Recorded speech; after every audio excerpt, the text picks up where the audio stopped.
Assalamualaikum warahmatullahi wabarakatuh. Bismillahirrahmanirrahim. Syukur hari ini pukul 10 kita dapat bersiaran seperti mana yang dijadualkan pada jam 11 pagi pada hari ini. Alhamdulillah, saya sebenarnya sengaja buat pagi ni supaya kita ada sikit masa lagi sampai esok, sebab esok ada kelas yang agak berat ya. Kelas yang kita akan lakukan esok berat, kuasa magnet rezeki. Dan biasanya saya melakukan latihan itu secara offline. Tapi disebabkan oleh kita tak dapat berjumpa secara offline, kita kenalah buat juga untuk secara online. Dan pada pagi ini sebenarnya saya nak berkongsi satu perkara yang sangat mustahak, yang sangat penting, yang ianya merupakan nadi kepada proses pemulihan di dalam sistem tubuh kita. Tuan-tuan dan perempuan yang dihormati sekalian, apabila kita, yang pertama je, apabila kita menjual atau memperkenalkan produk Vista Manhaj, kita kena faham ada dua kategori manusia yang beli atau join. Iaitu orang golongan yang pertama adalah golongan yang sakit. Dia sakit dan dia nak sembuh. Dan golongan yang kedua adalah golongan yang nak jaga kesihatan dia. Semua daripada kita sakit, sama ada kita sedar atau tidak. Semua daripada kita itu sakit. Maksudnya, sel kita bermasalah. Tuan-tuan dan perempuan, 80% daripada punca penyakit, kata Rasulullah SAW, berasal daripada perut. Iaitu daripada apa yang kita makan. Dan apabila kita makan, kita makan produk, kita makan pemakanan kita seharian, dan makanan-makanan yang kita makan itu, dianya boleh menyebabkan, kalau nak ikutkan pada masa kini, makanan yang kita makan, dianya boleh menyebabkan berlaku proses oksidasi. Bahasa akademiknya, oksidasi. Apa dia maksud oksidasi? Makanan yang kita makan, dianya merosakkan sel dalam badan kita. Kita kena faham tau. Setiap benda ni bermula daripada tiada kepada ada, bermula daripada benda halus kepada benda besar. Sel badan kita, dia bermula dengan atom. Kemudian dia bergabung membentuk sel. Gabungan sel membentuk tisu. Gabungan tisu membentuk organ. Gabungan organ membentuk anggota tubuh badan. Jadi kalau sel badan kita yang terdiri daripada, di segi saintifik sikit ya, dia ada pasangan dia. Dia ada proton dia, dia ada elektron dia. Pasangan dia, ada lelaki dan perempuan dia. Dan bila ada pasangan, apa yang terjadi adalah keharmonian. Macam kita berumah tangga. Ada pasangan, harmoni. Tak ada pasangan, dia goyang sikit. Jadi, paling penting adalah untuk memastikan keharmonian di dalam sistem tubuh kita. Dan dalam hal ini, sel badan kita, kalau dia tidak harmoni, kalau sel badan kita tidak stabil, dianya akan menjejaskan fungsi organ dalam badan. Sebagai contoh, kalau sekiranya sel pada pankreas kita bermasalah, tidak stabil, maka pankreas tidak dapat mengeluarkan insulin secara semula jadi. Kalau sel pada buah pinggang kita ada masalah, maka buah pinggang kita tidak boleh berfungsi secara semula jadi. Kalau dalam darah kita ni, sel darah kita tak stabil, maka darah kita akan memberikan kesan yang tidak sihat kepada seluruh sistem tubuh kita. Jadi tuan-tuan dan perempuan, faham tak? Follow, slow, faham, tak faham, tanya. Jadi tuan-tuan dan perempuan, antara ancaman yang kita tak sedar, yang kita berkawan dengan dia. COVID kita tak nak kawan. Kan? Virus COVID kita tak nak kawan. Sebab kita tahu, wow, cepatnya dia memberikan kesan. Kena pagi, petang dah mati, dah meninggal. Sebab kita disedarkan setiap hari tentang bahaya COVID. Tetapi ada satu ancaman yang jauh lagi bahaya daripada COVID sebenarnya. Dia makan secara perlahan-lahan. Itulah namanya gula. Ramai orang tak ambil berat tentang benda ni. Ramai orang tak ambil kisah tentang benda ni. Pada dia, gula adalah rakan. Gula adalah kawan dia. Padahal gula tidak ada faedah pun. Sekadar untuk nak bagi sedap di lidah. Kita minum teh, tak ada gula, tak rasa tak best. Minum kopi, minum kopi, tak ada gula, rasa tak sedap. Masak kari, tak letak gula, tak rasa manis, tak sedap. Dan ini semua menjadi kawan kita.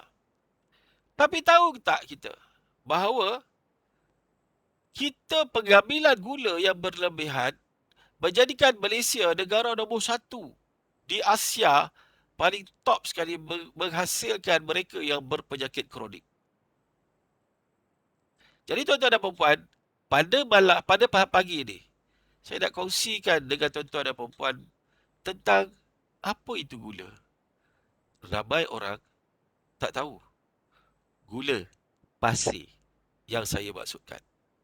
Okey, tuan-tuan dan puan-puan sekalian, jom kita tengok, kita share tentang gula. Boleh nampak tak dekat skrin? Tolong beri komen. Boleh nampak tak? Nampak. Boleh. Alhamdulillah, nampak. Okay. Kalau kita tengok sejarah gula. Gula dihasilkan dari tebu sejak zaman dulu. Dan sejak abad ke-18, tebu telah ditanam secara meluas. Kalau kami di utara ni, di Cuping, Perlis banyak. Kilang gula Perai, itu antara yang famous. Dan gula dihasilkan daripada tebu, kebanyakannya. Okey? Secara ringkas.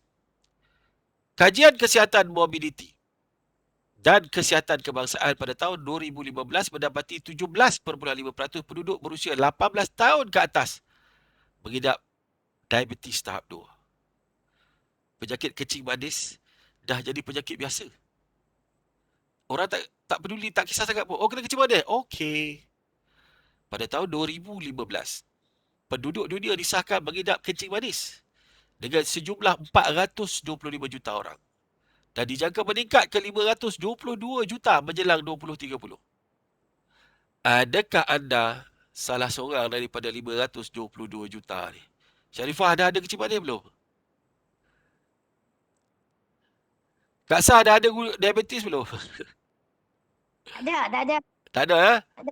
Jadi Kak Sah, Mana adakah kita nak jadi sebahagian daripada pada tahun 2030 kalau kita masih hidup, kita jadi dari sebahagian daripada 522 juta ni? Saya. Tahun 2020, menurut Kementerian Kesihatan Malaysia, 3.5 juta rakyat negara ini mengidap diabetes. 17.5% daripada jumlah itu adalah orang dewasa usia 18 tahun ke atas. Dan ini menunjukkan bahawa Malaysia antara negara yang tertinggi di dunia, antara negara yang tertinggi di dunia dan Asia mempunyai pesakit diabetes. Lebih membimbangkan, dijangka 7 juta rakyat Malaysia bakal mengidap diabetes menjelang 2025. Adakah Kak Yah dah ada diabetes belum, Kak Yah? Kak Yah, dah ada diabetes belum?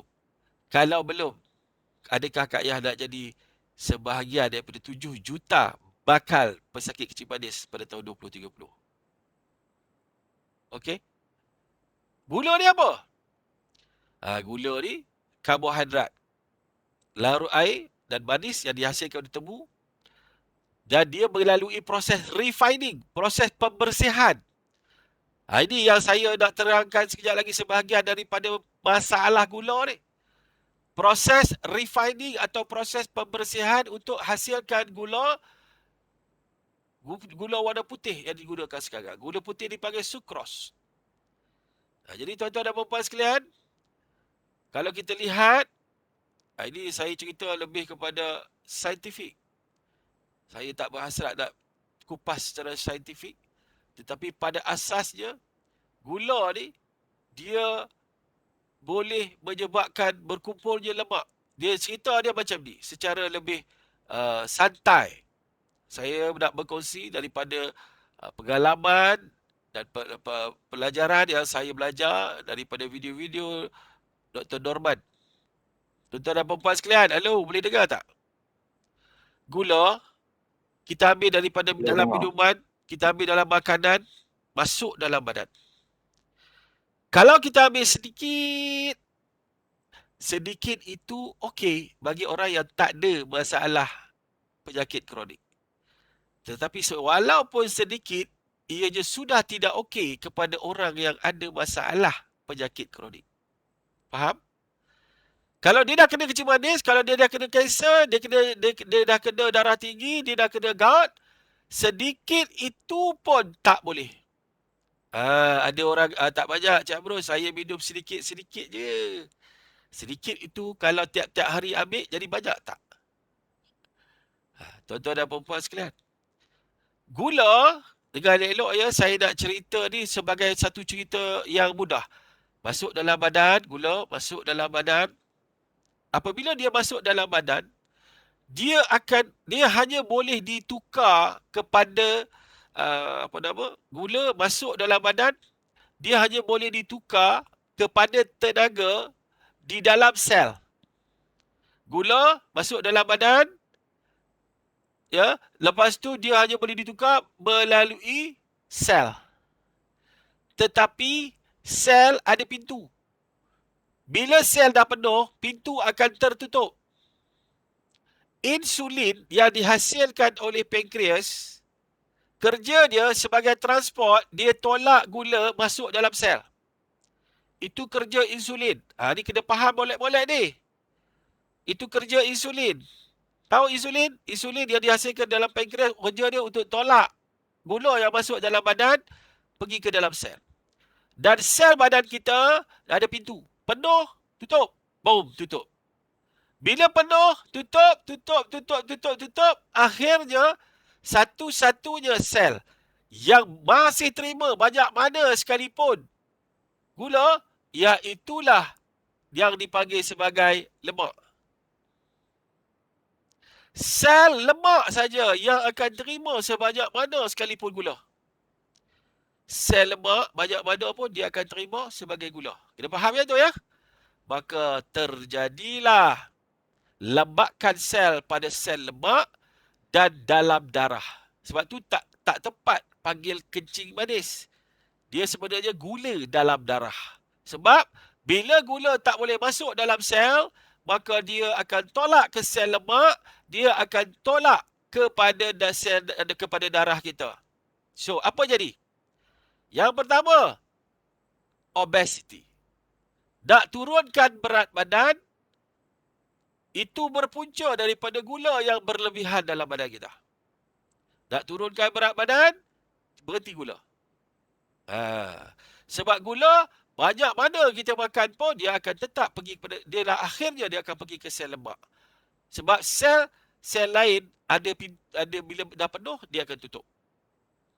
Dia tutup. Tetapi masalahnya, bila masuk dalam sel-sel biasa, gula masuk dalam sel biasa, dia hanya boleh ditukar kepada tenaga apabila kita bergerak dan beraktiviti. Dah faham ya? Macam Ustaz Man, pagi ni dia berkebun, dia buat landscape, tanam pokok bunga, buat kolam ikan, exercise. Waktu berat badan dia turun, dia makan produk, berat badan dia turun. Dia berhenti ambil gula pasir. Berat badan turun, kecil badan comel. Jadi kalau orang dulu-dulu, kalau di Kedah, kami kalau orang buat bendang, buat sawah, kalau di Kedah, tak ada masalah makan pulut. Tak ada masalah makan pulut. Kalau kita di Kedah, makan nasi pagi-pagi. Kan? Sama Kelantan kan? Nasi apa? Nasi belauk. Pagi-pagi dah ada dah nasi belauk apa semua kan? Tak ada masalah. Dulu tak banyak kes macam ni. Sebab apa? Orang dulu-dulu menggunakan tenaga yang banyak. Dan tenaga yang banyak itu diambil daripada gula ataupun karbohidrat yang masuk di dalam sel. Okey? Tapi orang sekarang kurang beraktiviti. Kan? Lepas subuh, baring-baring. Rehat-rehat, santai-santai. Kita jarang melakukan aktiviti pergerakan untuk membakar. Orang panggil nak membakar lemak. Nak membakar lemak, nak buang kolesterol. Rupa-rupanya, Gula juga punca kolesterol yang berlebihan akibat daripada tidak boleh berlaku proses pembakaran yang sempurna, akibat daripada terlalu banyak. Bila gula masuk dalam darah, darah jadi pekat. Bila darah jadi pekat, tekanan darah menjadi tinggi. Sebab itu, orang yang kena kencing manis, akhirnya dia kena darah tinggi. Jarang orang kena darah tinggi, akhir kemudian baru dia kena kencing manis. Biasanya kena kencing manis, kemudian dia akan darah tinggi. Dan dia juga menyebabkan buah pinggang jadi terbeban. Buah pinggang yang darah yang pekat, dia menyebabkan buah pinggang kita jadi terbeban. Lama-lama buah pinggang akan gagal berfungsi dengan sempurna, akan menyebabkan kencing berbuih dan sebagainya. Itu merupakan tanda buah pinggang kita lemah, tak boleh berfungsi dengan baik. Boleh faham ya?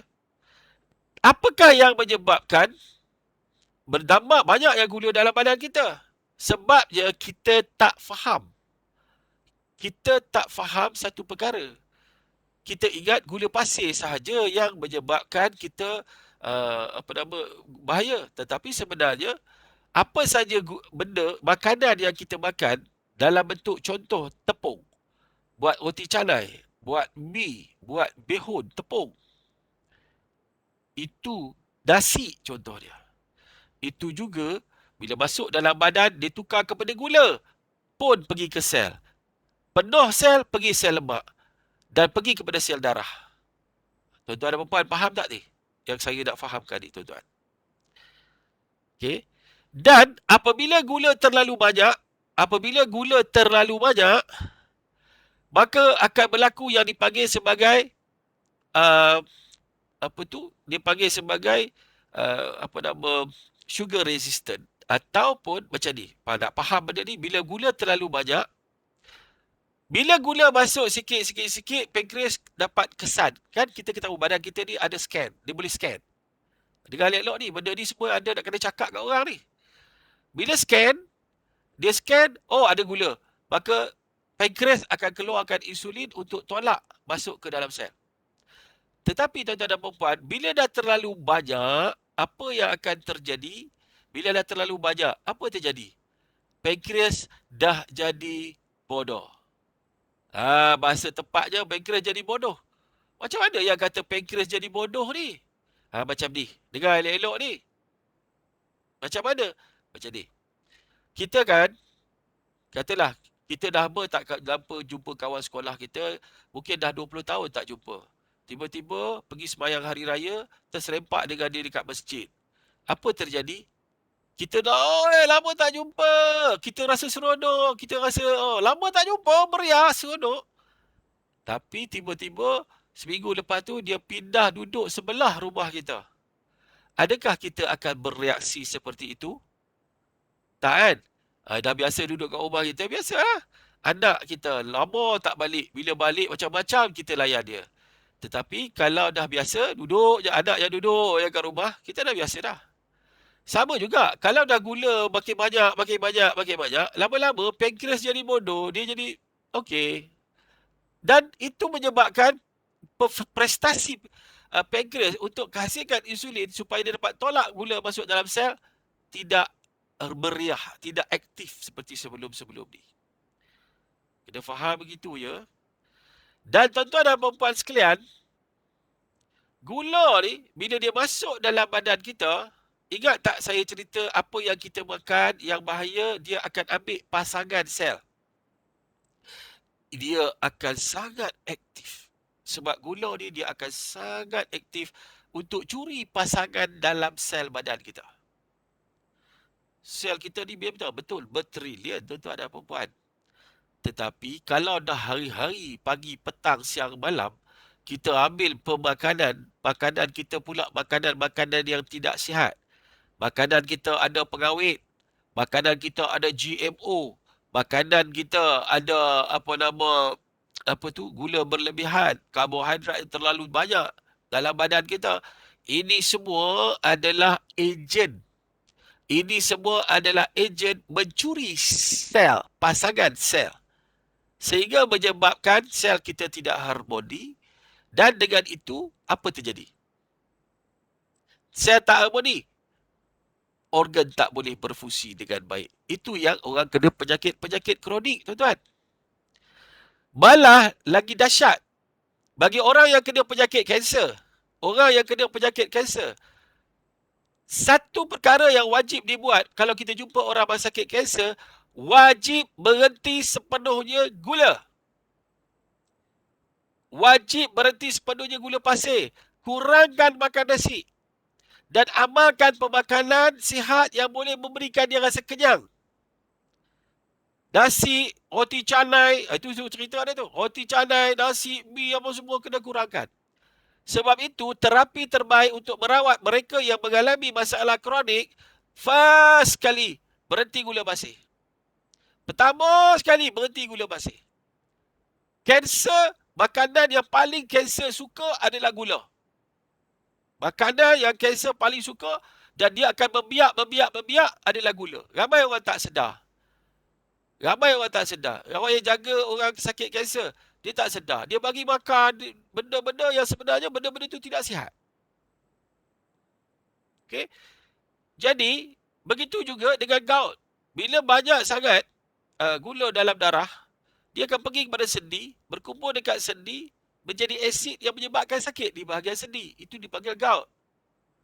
Sebenarnya semua penyakit berhenti ambil gula dan unsur-unsur gula. Kalau nak sembuh. Tuan-tuan, jelas tak apa yang saya cakap ni? Jadi, apabila kita jumpa, sebab itu, bila kita jumpa prospek kita, kita kena faham benda pertama yang kena amalkan adalah berhenti gula. Maka, bila berhenti gula dan banyakkan berpuasa, kalau paling-paling lekeh pun Isnin Khamis. Bagi orang yang nak jaga kesihatan dan orang yang ada masalah penyakit kronik, kita jumpa orang macam-macam kan. Dan waktu berbuka, pastikan jangan ambil makanan yang banyak. Pula nasi banyak, air manis banyak apa semua. Dia kena kawal yang itu. Kalau nak manis juga, ini pilihan yang kita bagi. Tuan-tuan dan perempuan, gula tidak memberikan apa-apa manfaat. Pemakanan yang kita makan selama ini sebenarnya tidak memberikan apa-apa manfaat. Hanya sekadar kenyang dan menambah penyakit. Kalau kita rasa nak manis, tuan-tuan dan perempuan, mudah je. Satu, dengan cara terapi untuk kita lupakan ketagihan kepada gula. Saya nak tunjuk satu perkongsian tentang gula ni. Boleh dapat saya sharing? Okey, saya nak share. Okey, tengok ya. Menurut Dr. David Rubin, pakar pemakanan dan juga pengarang Everything You Always Wanted to Know About Nutrition, dia kata gula putih, kata Dr. David, doktor ni, gula putih diproses bukanlah makanan. Ia sekadar bahan kimia tulen yang diekstrak dari tumbuhan, malah lebih tulen daripada heroin. Dengar, saya ulang sekali lagi. Ianya lebih tulen dari heroin. Malah cara memprosesnya hampir sama. Ini diambil daripada buku Persatuan Pengguna Pulau Pinang yang bertajuk Gula Memudaratkan Kesihatan, muka surat 30. Ada dinyatakan dalam buku Persatuan Pengguna Pulau Pinang. Kita sekolah dulu selalu tahu pasal Persatuan Pengguna ni. Dengar elok-elok ni poin ni penting. Tuan-tuan dan perempuan, kalau kita tengok opium, opium ni apa ya?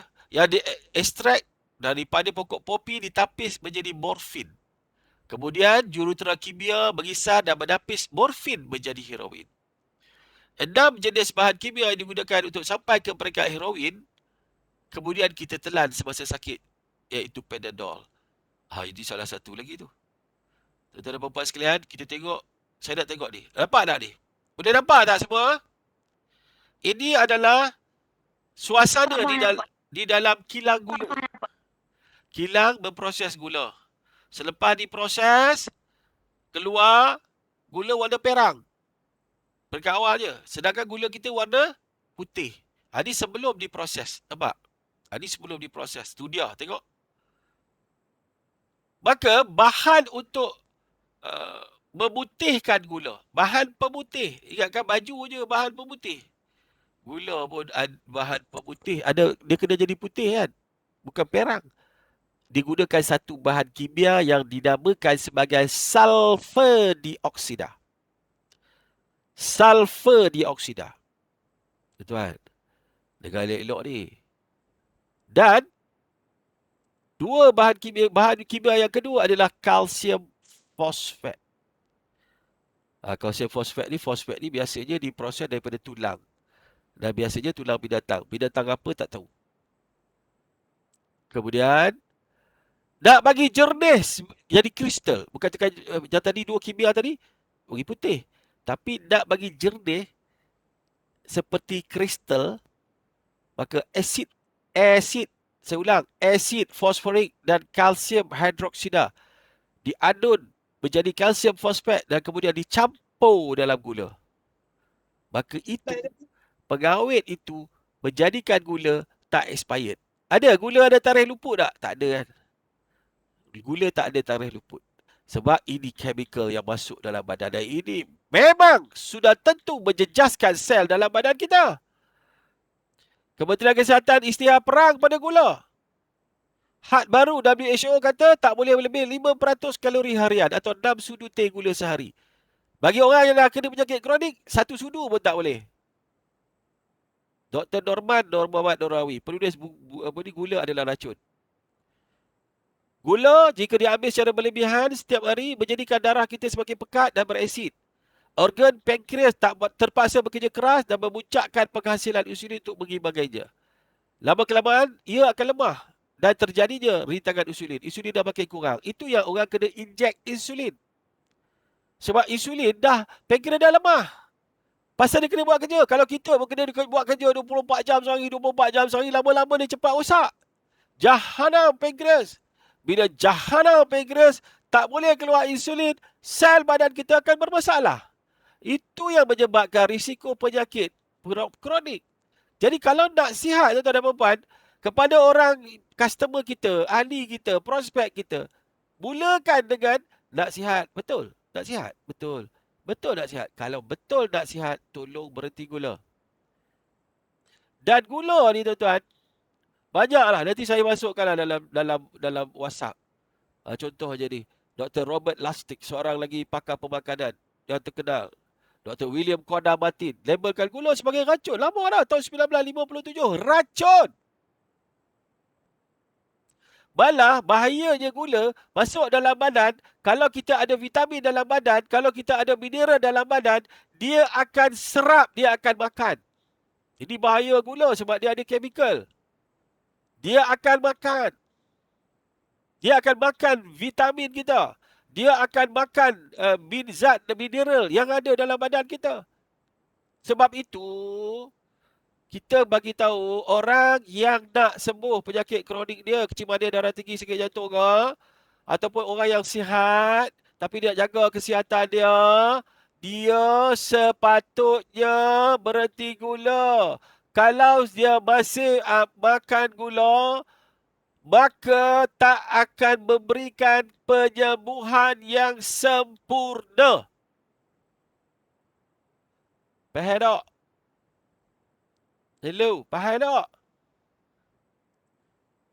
Halo, dengar tak ni? Dengar. Faham. Abang kecek Kelantan, faham tak? Faham. Ada. Osyo. Okey, kalau faham, boleh. Okey. Satu, banyak orang tolak. Ada orang bergaduhkan kita. Mana boleh berhenti gula, Cik Amros? Ini kita berhadapan ni. Mana boleh berhenti gula? Tak ketagih. Ya, betul. Sebab gula ni, bahayanya, dia bahaya macam dadah. Proses untuk menghasilkan gula adalah sama dengan proses menghasilkan dadah. Faham tak? Dia menggunakan chemical yang sama macam kita sebut tadi tu. Dia menggunakan bahan kimia yang sama macam kita sebut tadi tu, tuan-tuan. Jadi, kita tengok orang yang berhenti gula, dia bergeletar. Dia rasa risah, dia rasa tak senang, dia rasa macam-macam. Seperti pedaging dadah. Dan ketagihan pada gula ni sama dengan ketagihan kepada dadah. Malah orang yang banyak gula, ketagih pada gula ni, dia rasa lapar selalu. Sebab itu kalau kita tengok, kita pergi kedai-kedai segera ni, chicken fast food ni, makanan segera ni, Dia menyebabkan kita ketagih. Sebab ada unsur GMO, ada unsur chemical yang menyebabkan kita ketagih. Macam gula. Tuan-tuan dan puan, hello, dia jenis gula juga. Jadi bila kita tak, cuba bayangkan dia, ketagihan kepada gula, sebab tu kita jangan marah kat orang kalau dia kata tak boleh berhenti gula. Mana boleh, saya kalau berhenti gula, jadi bergeletar. Itu kan bukan pasal gula, tapi ketagihan. Ketagihan tu. Faham tak? Dia bila ketagih, maka dia akan berlakulah simptom-simptom tu.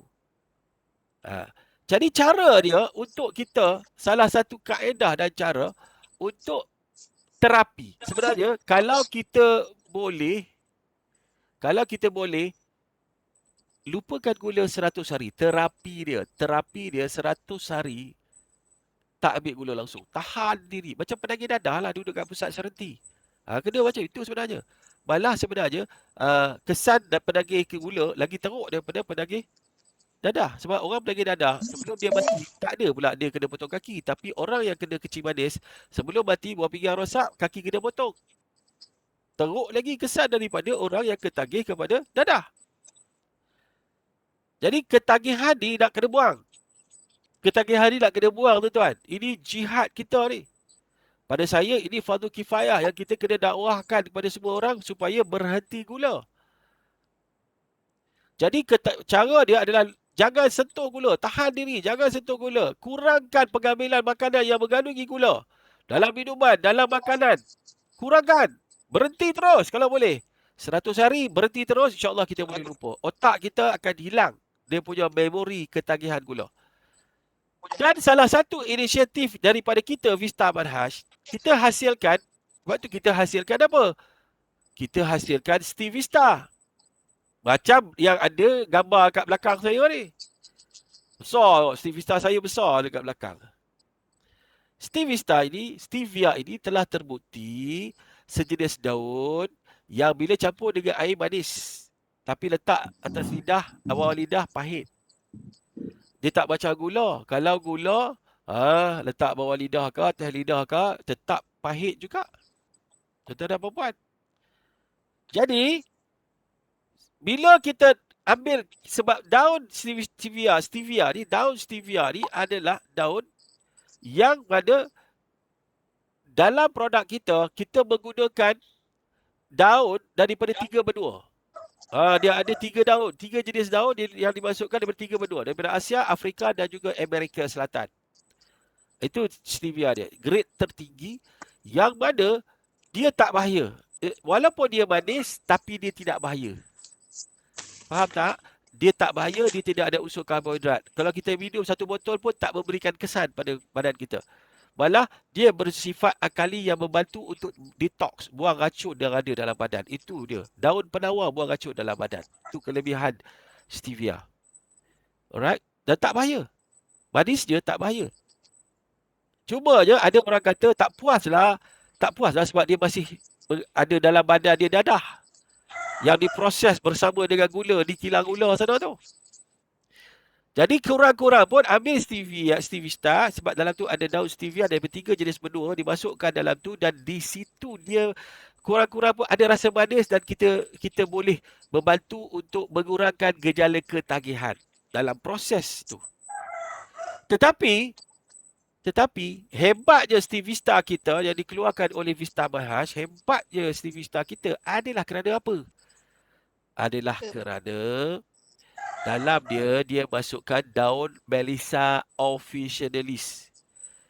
Itu hebat dia. Orang lain stevia ya. Kita ada daun penawar, daun Melissa officinalis yang telah dikaji ratusan tahun dan digunakan untuk merawat masalah kecil manis, darah tinggi dan sebagainya, dan research telah dibuat di banyak negara. Kalau di Iran, banyak medical report yang mengeluarkan kebaikan daun Melissa ini. Dan kita di Malaysia, kita lah negara pensyarikat pertama yang menghasilkan produk yang mengandungi gabungan stevia dan daun Melissa officinalis. Itu best dia. Faham ya? Daun Melissa itu powerful je adalah kerana dia mampu untuk mengawal tekanan darah, dia mampu mengawal gula dalam darah. Dia baik untuk kesihatan, dia penawar. Bahasa senangnya dia penawar. InsyaAllah. Kajian telah dibuat. Dan kita juga masuk aquamin. Aquamin ini diambil daripada rumpai, lebih kurang rumpai laut yang berada di bawah tasik di kawasan Mediterranean. Pokok ni, rumpai laut ni berada di dasar laut. Di dasar tasik, sorry. Dan dia menyerap tasik masin, tasik air masin. Dan dia menyerap mineral yang ada di dalam air tu. Jadi dia tinggi minerals. Jadi kita ambil Stevista ni rupa-rupanya bukan sekadar untuk ganti gula, tapi juga dia mengandungi mineral yang tinggi dan diperlukan oleh tubuh. Tuan-tuan, kena faham. Kena faham betul-betul tuan-tuan dan puan-puan. Badan kita asal daripada tanah. Baja kita adalah mineral yang perlu ada dalam badan. Hebat Stevista ni sebabnya dia mengandungi minerals daripada aquamin. Dan aquamin ini tuan-tuan dan puan-puan sekalian, dia juga berfungsi untuk menjadi transport, jadi bas, jadi kapal terbang. Bawa masuk zat-zat yang ada di dalam tubuh kita. Bawa masuk zat dan vitamin yang ada di dalam tubuh kita untuk membolehkan badan kita cukup supply. Boleh nampak tak? Faham tak setakat itu? Kalau faham, sekejap lagi line kita terputus, sambung balik ke link yang sama. Sebab nanti saya patutnya buat kelas hari ni tak ada cabutan bertuah. Tapi saya rasa nak bagi juga cabutan bertuah. InsyaAllah 1. Sebab tak sampai 10 orang. Apa pun ada cabutan bertuah untuk hari ni. Masuk balik sekejap lagi line kita akan terputus. Dah cukup dah 40 minit. Kita akan sambung di sesi yang kedua. Sambung balik. Masuk terus ke link yang tadi. Terima kasih.